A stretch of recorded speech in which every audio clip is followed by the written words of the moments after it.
ಕೃಷ್ಣ ನಮ್ಮ ಕರ್ನಾಟಕ ವಲಯದ ಅಖಿಲ ಭಾರತ ಬ್ಯಾಂಕ್ ಆಫ್ ಇಂಡಿಯಾ ಪರಿಶಿಷ್ಟ ಜಾತಿ ಪರಿಶಿಷ್ಟ ಪಂಗಡ ಹಿಂದುಳಿದ ವರ್ಗಗಳ ಸಂಘದ ಅಧ್ಯಕ್ಷರಾಗಿದ್ದೇನೆ.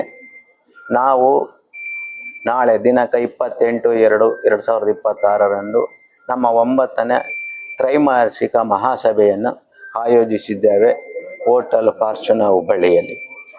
ಇದು ನಮ್ಮ ಸಂಘಟನೆ 35 ವರ್ಷಕ್ಕಿಂತ ಹಳೆಯದಾಗಿದ್ದರೂ ಪ್ರಪ್ರಥಮ ಬಾರಿಗೆ ನಾವು ಹುಬ್ಬಳ್ಳಿಯಲ್ಲಿ ಈ ಒಂದು ಮಹಾಸಭೆಯನ್ನು ಮಾಡುತ್ತಿದ್ದೇವೆ. ಇದಕ್ಕೆ ನಮ್ಮ ಹುಬ್ಬಳ್ಳಿಯ ಶಾಸಕರಾದ ಶ್ರೀಯುತ ಶ್ರೀಮಾನ್ ಪ್ರಸಾದ್ ಅಬ್ಬಯ್ಯರವರು ಮುಖ್ಯ ಅತಿಥಿಗಳಾಗಿ ಆಗಮಿಸುತ್ತಿದ್ದಾರೆ. ಅದೇ ರೀತಿ ನಮ್ಮ ಸಂಘಟನೆಯ ಕೇಂದ್ರದ ವಲಯದಿಂದ ಶ್ರೀ RM ಕಾಪಾಡೆ ಸಾಹೇಬರು ಅಧ್ಯಕ್ಷರು ಮತ್ತು ಶ್ರೀ JK ಕಾಂಬ್ಳೆ ಮಹಾಪ್ರಧಾನ ಕಾರ್ಯದರ್ಶಿಗಳು ಆಗಮಿಸಿದ್ದಾರೆ.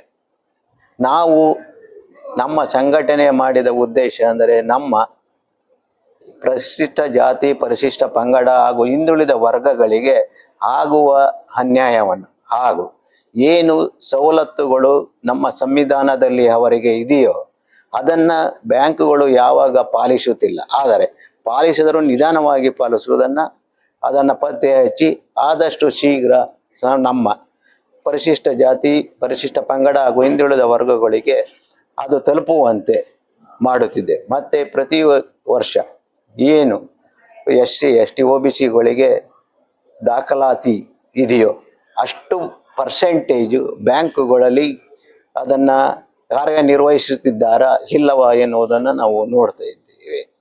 ಅದರಲ್ಲಿ ನಮ್ಮ ಆ ಪರ್ಸೆಂಟೇಜು ಮಿತಿಗಿಂತ ಕಡಿಮೆ ಇದೆಯೋ ಅದನ್ನು ನಮ್ಮ ಬ್ಯಾಂಕ್ ಮ್ಯಾನೇಜ್ಮೆಂಟ್ ಜೊತೆಯಲ್ಲಿ ಚರ್ಚೆ ಮಾಡಿ ಅವರಿಗೆ ನಾವು ಇದನ್ನು ಮನವರಿಕೆ ಮಾಡಿ ನಾವು ಅದನ್ನು ಇಂಪ್ಲಿಮೆಂಟ್ ಮಾಡಿ ಆ ಒಂದು ರಿಸರ್ವೇಷನ್ನ ಪ್ರಾಪರಾಗಿ ಮೇಂಟೈನ್ ಮಾಡುವಾಗೆ ನಾವು ಅವರಿಗೆ ಮಾಡ್ತಿದ್ದೇವೆ. ಅದೇ ರೀತಿ ನಮ್ಮ ಬ್ಯಾಂಕಿನ ಮ್ಯಾನೇಜ್ಮೆಂಟು ಕೂಡ ನಮ್ಮ ಸಂಘಟನೆ ಜೊತೆಯಲ್ಲಿ ಸಹಕಾರ ನೀಡುತ್ತಿದೆ. ಅವರು ಕೂಡ ಪ್ರತಿಯೊಂದು ಮೀಟಿಂಗ್ಗಳಲ್ಲಿ ಪ್ರತಿ ತ್ರೈಮಾಸಿಕ ಸಭೆಗಳಿರುತ್ತದೆ ಬ್ಯಾಂಕಿನ ಮ್ಯಾನೇಜ್ ಜೊತೆ ಮತ್ತು ನಮ್ಮ ಜೊತೆ. ಪ್ರತಿಯೊಂದು ಬ್ಯಾಂಕ್ ಆಫ್ ಇಂಡಿಯಾದ ಆಲ್ ಓವರ್ ಇಂಡಿಯಾ ನಮ್ಮ ಸಂಘಟನೆ ಜೊತೆಯಲ್ಲಿ ಪ್ರತಿ ರಾಜ್ಯದಲ್ಲೂ ನಮ್ಮ ಸಂಘಟನೆ ಇದೆ. ನಮ್ಮ ಒಂದು ಸಂಘಟನೆಯಲ್ಲಿ ಪ್ರತಿ ತ್ರೈಮಾಸಿಕ ಒಂದು ಸಭೆಯನ್ನು ಕರೆಯುತ್ತಾರೆ. ಆ ಸಭೆಯಲ್ಲಿ ಏನು ನಮ್ಮ ಸಹೋದ್ಯೋಗಿಗಳಿಗೆ ಪರಿಶಿಷ್ಟ ಜಾತಿ ಪಂಗಡ ಹಿಂದುಳಿದ ವರ್ಗ ಸಂಬಂಧಿ ಸಹೋದ್ಯೋಗಿಗಳಿಗೆ ತೊಂದರೆ ಆಗ್ತಾ ಇದೆ, ಅವರ ಟ್ರಾನ್ಸ್ಫರ್ ಆಗಿರ್ಬೋದು, ಮಹಿಳೆಯರನ್ನು ಬೇರೆ ರಾಜ್ಯಕ್ಕೆ ವರ್ಗಾವಣೆ ಮಾಡುವುದಾಗಿರ್ಬೋದು, ಈ ಥರ ಎಲ್ಲ ವಿಷಯಗಳನ್ನು ಚರ್ಚೆ ಮಾಡಿ ನಾವು ಆದಷ್ಟು ನಮ್ಮ ವಲಯಗಳಲ್ಲಿ ರಾಜ್ಯ ಮಟ್ಟದ ವಲಯಗಳಲ್ಲಿ ಅದನ್ನು ಇತ್ಯರ್ಥ ಮಾಡಲಿಕ್ಕೆ ಪ್ರಯತ್ನ ಮಾಡ್ತೀವಿ. ಒಂದು ವೇಳೆ ಅದು ಇಲ್ಲಿ ಇತ್ಯರ್ಥ ಆಗಿಲ್ಲ ಅಂದ ಕಾರಣದಲ್ಲಿ ಅದನ್ನು ನಮ್ಮ ಪ್ರಧಾನ ವಲಯಕ್ಕೆ ತೆಗೆದುಕೊಂಡು ಹೋಗಿ ಅಲ್ಲಿ ಚರ್ಚೆ ಮಾಡಿ ಅದಕ್ಕೆ ಒಂದು ಸೂಕ್ತ ಪರಿಹಾರವನ್ನು ಕೊಡ್ತಿದ್ದೇವೆ. ಇದರಲ್ಲಿ ನಮ್ಮ ಬ್ಯಾಂಕಿನ ಮ್ಯಾನೇಜ್ಮೆಂಟ್ನವರು ಕೂಡ ನಮ್ಮ ಜೊತೆ ಉತ್ತಮ ಸಂಬಂಧವನ್ನಿದ್ದು ಪ್ರತಿಯೊಂದು ನಮ್ಮ ಏನು ಉದ್ಯೋಗಿಗಳಿಗೆ ಎಲ್ಲಿ ತೊಂದರೆಯಾಗಿದ್ದನ್ನು ಅದನ್ನು ಅವರು ಸಹಕಾರ ಕೊಟ್ಟು ಅದನ್ನು ಎಲ್ಲವನ್ನು ನಾವು ಒಂದು ಸಮಾಧಾನದಿಂದ ನಮ್ಮ ಸಂಘಟನೆ ಜೊತೆ ಚರ್ಚೆ ಮಾಡಿ ಅದನ್ನು ನಾವು ಸಾಲ್ವ್ ಮಾಡ್ತಾ ಇದ್ದೀವಿ. ಸೊ ದಯಮಾಡಿ ನಾಳೆ ಎಲ್ಲರೂ ಬಂದು ಈ ಕಾರ್ಯಕ್ರಮವನ್ನು ಯಶಸ್ವಿ ಮಾಡಬೇಕಾಗಿ ಎಲ್ಲರನ್ನು ವಿನಂತಿಸಿಕೊಳ್ಳುತ್ತೇನೆ. ಜೈ ಕರ್ನಾಟಕ, ಜೈ ಬಾಬಾ ಸಾಹೇಬ್ ಅಂಬೇಡ್ಕರ್, ಜೈ ಬಿರ್ಸಾ ಮುಂಡಾ, ಜೈ ಮಹಾತ್ಮ ಫುಲೆ. ನಾನು ಕೃಷ್ಣ, ಬ್ಯಾಂಕ್ ಆಫ್ ಇಂಡಿಯಾ ಪರಿಶಿಷ್ಟ ಜಾತಿ ಪರಿಶಿಷ್ಟ ಪಂಗಡ ಹಾಗೂ ಹಿಂದುಳಿದ ವರ್ಗಗಳ ಸಂಘದ ಅಧ್ಯಕ್ಷನಾಗಿದ್ದೇನೆ. I am JK Kamble, National Secretary General of All India SC ST OBC organization.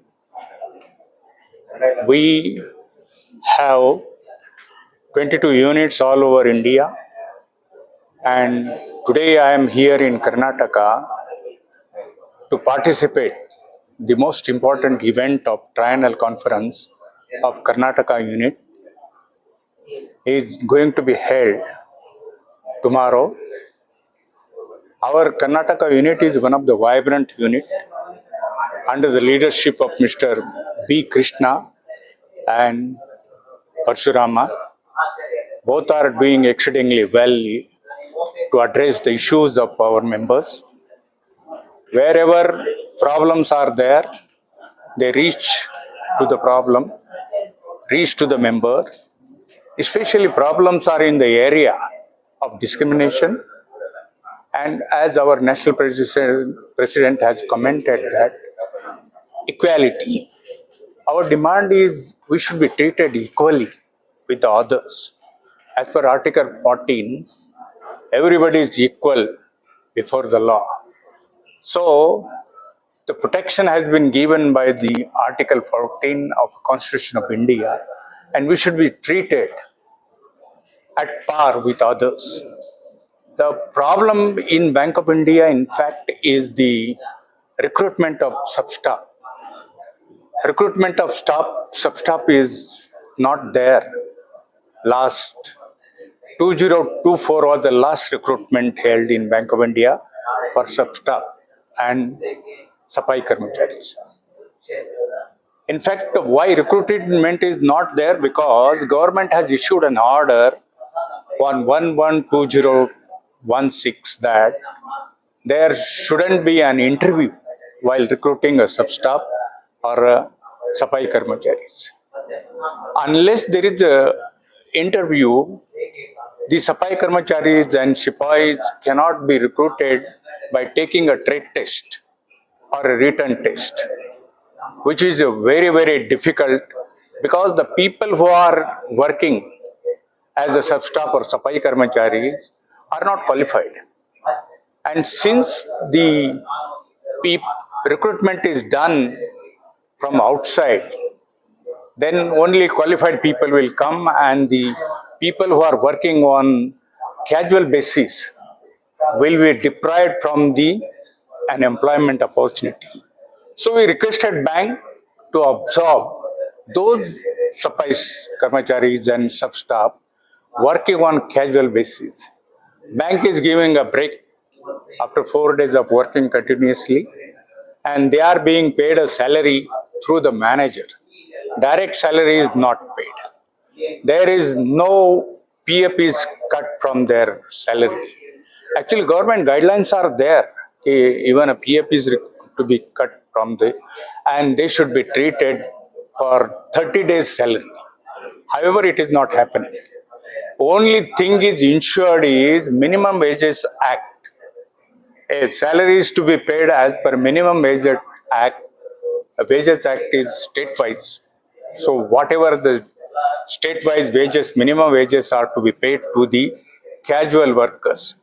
We are also ensuring that we take up the issue with the management that it should be ensured that minimum wages, as per Minimum Wages Act, the salary is to be paid all the casual laborers, and that is being done. Head office has issued a circular also